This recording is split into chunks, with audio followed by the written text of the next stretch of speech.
The H1B Guy here. And today, the H1B Guy news for the week ending April 22nd, 2022.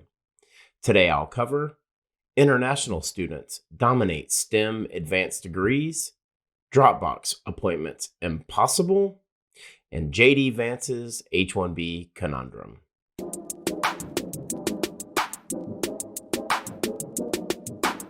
But before we get started, I'd like to ask you, if you haven't already, to please subscribe to the H1B Guy channel here on YouTube and like this video so that I can continue to produce more content like this for you. I also wanted to mention the H1B Guy offers a variety of consulting services. I help businesses and individuals solve complex work authorization issues in the recruitment process while bringing awareness to employment-based immigration benefits. If I can help you, please reach out. I'd love to hear how. And you can book an appointment directly with me via the h1bguy.com. Today's news is brought to you by Syndesis and Path to Canada, the ideal plan B for high-skilled immigrants currently located in the U.S. whose status may be uncertain, by PERM-Ads.com, the industry leader in providing a seamless experience for employers and immigration attorneys navigating the complex PERM recruitment ad phase of the labor certification process, and by Mob Squad. Are you a technology professional facing U.S. work visa challenges? If your OPT visa is about to expire and you were not selected in the H1B lottery, our partner Mob Squad has a solution. Join the squad. Now, the news. Well, I wanted to thank everyone who joined me on Wednesday for the H1B Guy Live on April 20th, 2022, where I covered more on the H1B lottery analysis and USCIS using data filing again for May's visa bulletin. I also speculated on the possibility of USCIS raising the $10 non-refundable electronic registration fee for the H1B lottery to $100 instead. And the fact is, they would still receive over 200,000 applications. Please check that out if you haven't already. Here now are the news stories that interested me most this week. On April 18th, 2022, in an article written by Stuart Anderson for Forbes titled "The H-1B Visa Lottery and America's Bad Immigration Law." Quote, H-1B professionals are highly educated. Nearly 70% of H-1B visa holders approved for initial employment in fiscal year 2021 earned a master's degree or higher, according to USCIS. When employers visit college universities, here's what they find. At U.S. universities, foreign nationals account for 74% of the full-time graduate students in electrical engineering, 72% for computer and information sciences, and 50 to 70% of full-time graduate students in statistics, civil engineering, material sciences, and pharmaceutical sciences.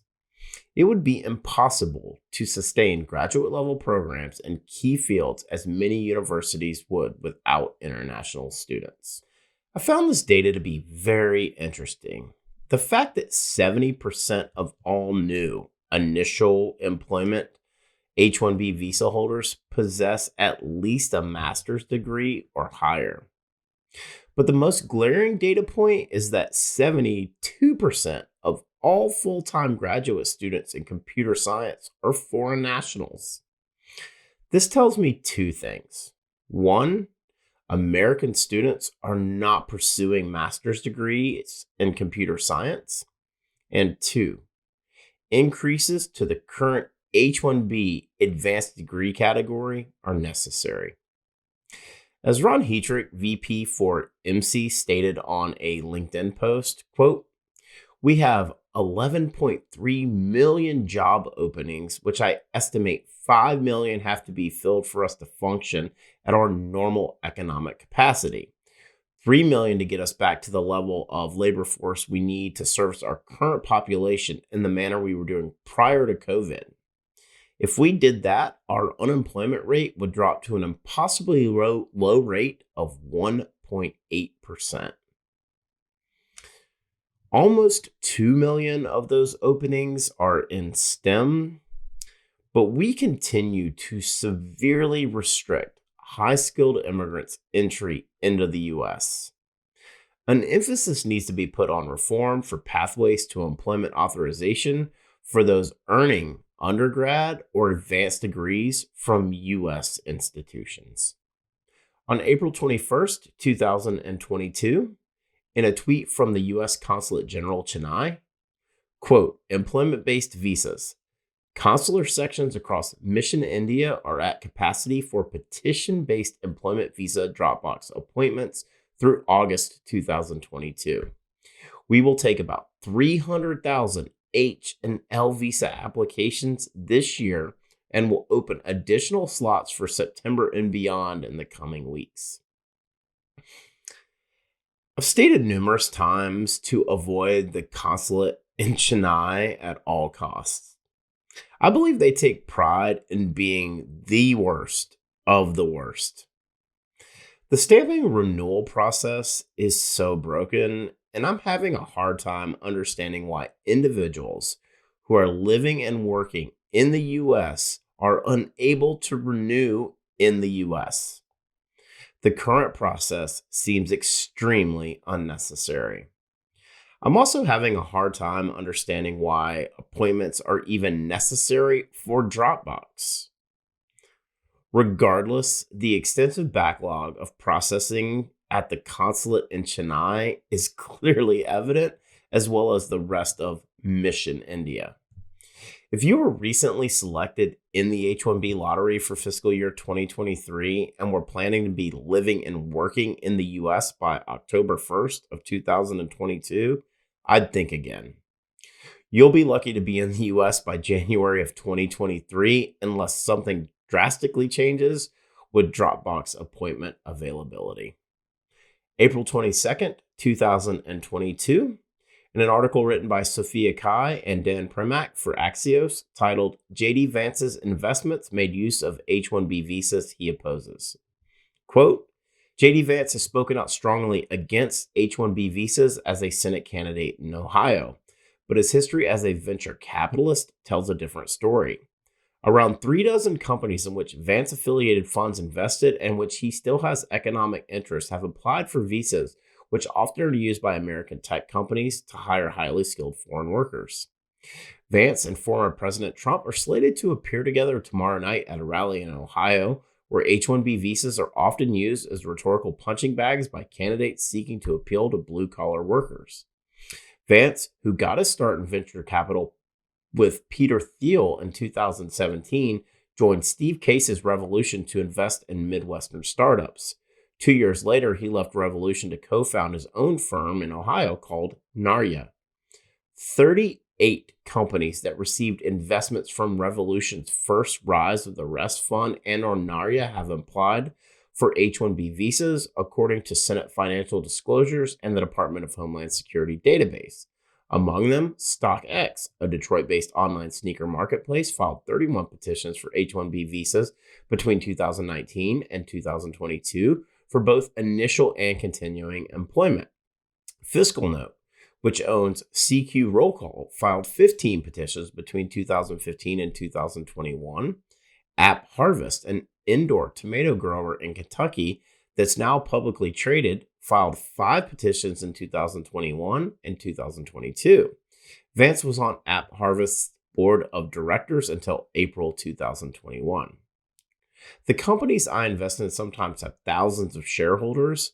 I do not control their decisions, Vance tells Axios. I believe the H-1B visa is abused because too many companies take advantage of them to undercut the wages of American workers. I've never encouraged the companies I've invested in to use the program. At a campaign stop in Dayton, Ohio in January, Vance called the H-1B visa an unholy alliance between government and our biggest corporations.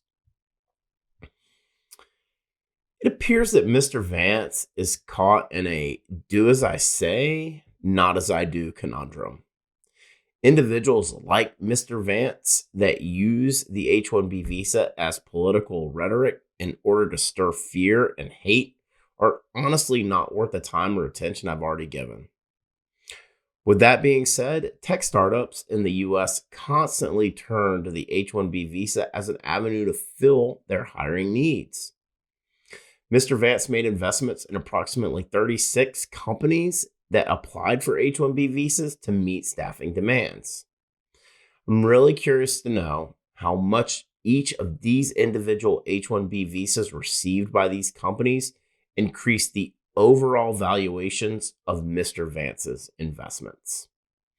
For the full post on the H1B Guy News for the week ending April 22nd, 2022, please check out the H1BGuy.com.